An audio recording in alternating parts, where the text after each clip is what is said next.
যে কোনো সরকারেরই দায় থাকে, এড়ানোর কোনো প্রশ্ন আসে না। দায় বলেই তো সরকারের মধ্য থেকেও তৎপরতাটা আমরা দেখতে পাচ্ছি, বিচার বিভাগের পক্ষ থেকেও দেখতে পাচ্ছি। বিষয়টা সেন্সরশিপ ছিল, এই কারণে এই ধরনের খবরগুলো এত ব্যাপক আকারে আসতো না।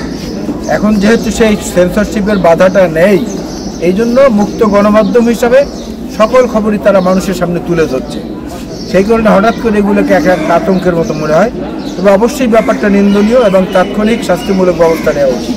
আপনারা কয়েকদিন যাবত বলেছিল যেন নির্বাচন দেওয়া হয়, নির্বাচন হলে একটা গণতান্ত্রিক সরকার যদি আসে তাহলে দেশের পরিস্থিতি ঠিক হবে। আপনার কি মনে হয় যে নির্বাচন আবারও এই কথা আপনারা বলতে চান কিনা, যে একটি নির্বাচন দিলে দেশের পরিস্থিতি ঠিক হবে?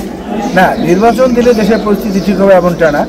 আমরা বলছি যে জরুরি প্রয়োজনীয় সংস্কার যেগুলো, সেইগুলো সেরে নির্বাচন দিতে। কারণ বাকি সংস্কারের রূপরেখা বিএনপি তো জাতির সামনে দিয়েছে, যেটা আন্দোলনকে সমর্থন করেছে এবং এই সরকারও অনুসমর্থন দিয়েছে সেখানে। সুতরাং সেই সংস্কারগুলো বাস্তবায়নের জন্য নির্বাচিত জনপ্রতিনিধিদের যে শক্তিটা থাকে, সেইটা একটা অন্তর্বর্তী সরকারের থাকে না। এটা ব্যাকরণগত সমস্যা না, এটা হলো বাস্তব সমস্যা। এই বাস্তব সমস্যা মোকাবেলা করার জন্য একটা নির্বাচিত সরকার দরকার, হোক সেটা বিএনপি কিংবা অন্য যে কোনো রাজনৈতিক দল। তাহলে যে সমস্ত অর্গানগুলো তারা যেভাবে নিয়ন্ত্রণ করতে পারবে, অন্তর্বর্তী সরকার সেভাবে পারছে না, তাদের অনভিজ্ঞতার কারণে। আসিয়ার দায়িত্ব নিয়েছেন আপনাদের এই ভারপ্রাপ্ত চেয়ারম্যান জনাব তারেক রহমান, এই বিষয়টি আপনারা কেমনভাবে দেখছেন? এটা তো এরকম মানবিক কাজের উদাহরণ তিনি এর আগে বহুবার দেখিয়েছেন। আবরার ফাহাদ হত্যাকাণ্ডের পরে তার পরিবারের সঙ্গে তিনি যোগাযোগ করেছেন। জুলাই আগস্ট বিপ্লবের কালীন সময়ে যত ঘটনা ঘটেছে প্রত্যেক সঙ্গে তিনি অ্যাড্রেস করেছেন। বন্যা দুর্গত এলাকা বলেন, ধর্মীয় বিরোধের কারণে বলেন, যেখানে যারা নিহত আহত হয়েছে সব পরিবারগুলোর সঙ্গে চেষ্টা করেছেন। এবং একই সঙ্গে আমাদের যে ডাক্তারদের পক্ষ থেকে, ড্যাবের পক্ষ থেকে যে সাহায্যকারী পার্টি রয়েছে, তারা কিন্তু বহু পঙ্গু নেতাকর্মীর হাত পা ইত্যাদি সংযোজন করে দিয়েছেন, চোখের চিকিৎসা করিয়েছেন। এই সবগুলোই তারেক রহমানের নির্দেশনায় কিন্তু।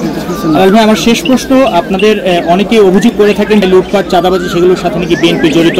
তারা কেউ কেউ বলে থাকেন যে আওয়ামী লীগের মতোই আবার বিএনপি শাসন কায়েম করবে, তাই তারা নির্বাচনের জন্য মুখে আছে। আপনার কি মনে হয় যে আওয়ামী লীগের সাথে যে বিএনপিকে এক কাতারে ফেলছে, এটা ঠিক? মূলত পরিকল্পনাটা ওইটাই, যে আওয়ামী লীগের পাশাপাশি বিএনপিকে দাঁড় করানো।